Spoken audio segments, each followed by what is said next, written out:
Last class में हम लोगों ने food making process of plants के बारे में पढ़ा था that plants prepare their own food by the process of photosynthesis. यहाँ पे हम लोग सिंथेसिस ऑफ प्लांट फूड के बारे में और थोड़ा डिटेल स्टडी करेंगे। जैसा कि आप लोगों को पता है कि प्लांट्स अपना फूड प्रिपरेशन का प्रोसेस करता है फोटोसिंथेसिस के प्रोसेस से, और वो कार्बोहाइड्रेट्स फॉर्म करता है, स्टार्च फॉर्म करता है, उसी का सिंपलेस्ट फॉर्म ग्लूकोज है। तो ये कार्बोहाइड्रेट्स जो फॉर्म करता है plants, carbohydrate carbon, hydrogen and oxygen से बने हुए होते हैं।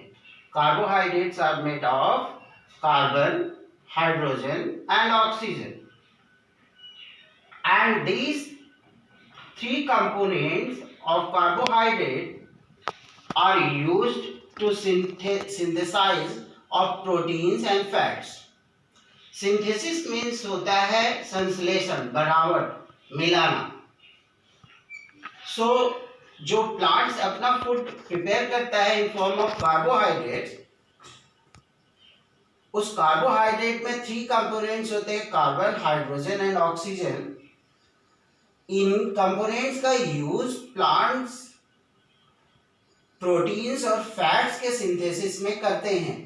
लेकिन एक इंपॉर्टेंट बात यहाँ आप लोगों को मैं बता दूं, that protein are nitrogenous substance.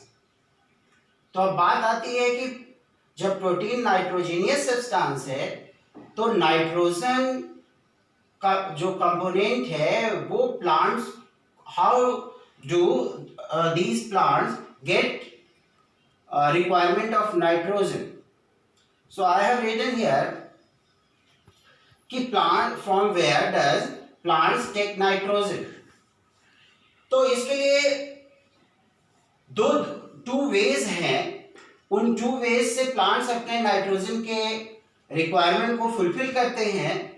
पहला तो है कि जो फार्मर्स फर्टिलाइजर्स स्प्रिंकल करते हैं, स्प्रेड करते हैं, फर्टिलाइजर्स अपने फील्ड में स्प्रेड करते हैं क्रॉप्स के ऊपर, उन fertilizers are rich in nitrogen. तो जब उन प्लांट्स के ऊपर वो स्प्रेड करते हैं तो वो फर्टिलाइजर्स जाकर सॉइल में मिक्स हो जाते हैं, और जब इरिगेट किया जाता है और व्हेन इट रेन्स तो सॉल्यूशन फॉर्म में आ जाते हैं, और वही सॉल्यूशन फॉर्म वाले नाइट्रोजन प्लांट्स के रूट उसको सक कर लेता है, और इस तरीके से फर्टिलाइजर्स के द्वारा प्लांट्स के नाइट्रोजन की रिक्वायरमेंट फुलफिल हो जाती है। Second one is with the help of bacteria. कुछ लेगुमिनस प्लांट्स होते हैं जैसे पी है, ग्राम है, या जितने पल्सेस बेस्ड प्लांट्स हैं, उन प्लांट्स के रूट में कुछ सर्टेन बैक्टीरियाज होते हैं। दो बैक्टीरियाज में से एक वन इज राइजोबियम बैक्टीरिया। तो ये करता है कि प्लांट्स के अंदर ये कैपेबिलिटी नहीं होती है कि वो एटमॉस्फेरिक नाइट्रोजन को डायरेक्ट एब्जॉर्ब कर सके। तो एक म्यूचुअल अंडरस्टैंडिंग बना करके ये बैक्टीरियाज प्लांट्स के रूट्स में रहते हैं, प्लांट्स उन्हें शेल्टर देता है, एंड इन रिटर्न ये बैक्टीरिया एटमॉस्फेरिक नाइट्रोजन को एब्सॉर्ब करते हैं, सक करते हैं और सॉइल में फिक्स कर देते हैं। और वो नाइट्रोजन सॉल्यूशन फॉर्म में जब आता है वाटर के साथ मिक्स हो करके और प्लांट्स के रूट में एब्जॉर्ब हो जाता है रूट के थ्रू, तो प्लांट्स की नाइट्रोजन की रिक्वायरमेंट फुलफिल हो जाती है। तो अभी आप लोगों को मैंने बताया कि प्लांट्स के नाइट्रोजन की रिक्वायरमेंट 2 वेज से फुलफिल होती है, by adding fertilizers in the field by farmers और बैक्टीरिया के हेल्प से। तो ये तो बात हो गई ऑटोट्रॉपिक मोड ऑफ न्यूट्रिशन, और the plants which prepare their own food, वो ऑटोट्रॉप्स कहलाते हैं। कुछ अदर मोड ऑफ न्यूट्रिशन भी प्लांट्स के अंदर है, जिसमें सेकेंड वन आता है हेटरोट्रॉपिक मोड ऑफ न्यूट्रिशन। बहुत सारे ऐसे प्लांट्स हैं जो अपना फूड प्रिपरेशन खुद से नहीं करते हैं, उनके अंदर क्लोरोफिल नहीं होता, जिसके वजह से वो फूड का प्रिपरेशन नहीं कर पाते हैं, they are lack in chlorophyll. तो वो अपने फूड के लिए अदर प्लांट्स पे डिपेंड करते हैं। These plants are dependent on other plants for the requirement of their food. ऐसे प्लांट्स को हेटरोट्रॉप्स बोलते हैं और इस तरह के मॉड ऑफ न्यूट्रिशन को हेटरोट्रॉपिक मॉड ऑफ न्यूट्रिशन बोलते हैं।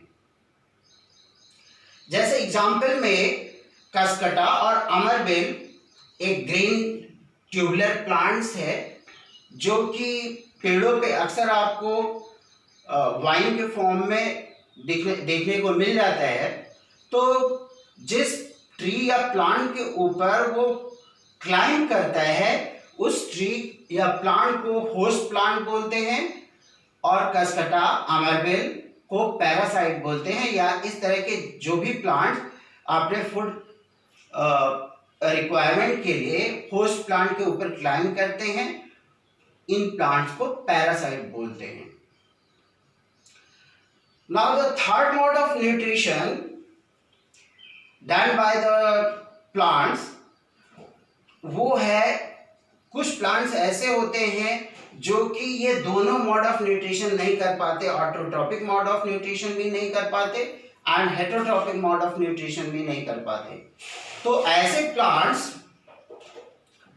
ज्यादातर अपने न्यूट्रिएंट्स की रिक्वायरमेंट को फुलफिल करने के लिए इंसेक्ट्स को ट्रैप करते हैं। These types of plants are called insectivorous plants. The plants which trap insects for the requirement of nutrients, those types of plants are called insectivorous plants. इसी में एक बहुत ही फेमस प्लांट है पीचर प्लांट। पीचर प्लांट में एक pitcher leaf modified pitcher के form में होता है और उसके ऊपर एक लीड होता है और उस पीचर के अंदर बहुत सारे फाइन हेयर्स होते हैं और ये केमिकल रिलीज करता है जिसकी वजह से इंसेक्ट उसकी तरफ अट्रैक्टेड होते हैं और जैसे ही इंसेक्ट्स अट्रैक्ट होके उस पीचर पे बैठते हैं लिड ऊपर से क्लोज हो जाता है and that insects are get entangled inside the fine hair और फिर कुछ डाइजेस्टिव जूसेस रिलीज करता है इंसेक्टिवोरस प्लांट जिसकी वजह से उसे डाइजेस्ट कर लेता है और अपने न्यूट्रिशन के रिक्वायरमेंट को फुलफिल करता है। होप आप लोगों को इंसेक्टिवोरस प्लांट्स अच्छी तरीके से समझ में आ गया होगा। एंड कुछ प्लांट्स ऐसे भी होते हैं जो ये तीनों मॉड नहीं कर पाते, उनकी कैटेगरी है सेप्टोट्रॉप्स और उनके मॉड ऑफ न्यूट्रिशन को सेप्टोट्रॉपिक मॉड ऑफ न्यूट्रिशन बोलते हैं। The organism which take nutrient from dead and decaying matters. अब आप लोगों को बता दो dead and decaying matters means कोई चीज सड़ रहा हो, जैसे रॉटन चॉफ, रॉटन वुड। जब favourable climatic condition, favourable temperature इन्हें मिलता है और फेवरेबल कंडीशन मिलता है तो उसके ऊपर फंगी, इसका बेस्ट एग्जांपल फंगी है, वो फंगी उसके ऊपर जर्मिनेट हो जाते हैं, ग्रो कर जाते हैं और वो सेप्टोट्रॉप्स होते हैं और उनका मॉड सेप्टोट्रॉपिक न्यूट्रिशन होता है। उसी में दूसरा एग्जांपल मशरूम्स है। बहुत सारे सेप्टोट्रॉप्स हैं जिसमें एक फेमस एग्जांपल मशरूम है। मशरूम एज अ वेजिटेबल हम लोग यूज करते हैं। ये दोनों ही सेप्टोट्रॉपिक मॉड ऑफ न्यूट्रिशन में आते हैं जो कि डेड एंड डिकेइंग मैटर्स को अपने न्यूट्रिशन के लिए यूज करते हैं और उन्हीं के ऊपर ग्रो करते हैं। अर्लियर मैंने आप लोगों को बताया कि कुछ बैक्टीरिया म्यूचुअल अंडरस्टैंडिंग के अंतर्गत प्लांट्स के रूट्स में पाए जाते हैं। उस रिलेशनशिप को सिम्बायोटिक रिलेशनशिप कहते हैं। लिविंग ऑफ टू और more organism together in mutual understanding, एक म्यूचुअल अंडरस्टैंडिंग बना के दो या दो से अधिक ऑर्गेनिज्म जब एक साथ रहते हैं, उस रिलेशनशिप को सिम्बायोटिक रिलेशनशिप बोलते हैं। इसका एग्जांपल लाइकेन है। लाइकेन प्लांट में एल्गा और फंगी पाए जाते हैं। एल्गा फूड का प्रिपरेशन करता है एंड इन रिटर्न फंगी उसे शेल्टर प्रोवाइड करता है। तो इस तरीके से ये दोनों एक म्यूचुअल अंडरस्टैंडिंग में रहते हैं, जिस रिलेशनशिप को सिम्बायोटिक रिलेशनशिप कहते हैं। होप ऑल टॉपिक्स आप लोगों को अच्छी तरीके से क्लियर हो गया होगा। Rest of the thing will be done in next class. Thank you.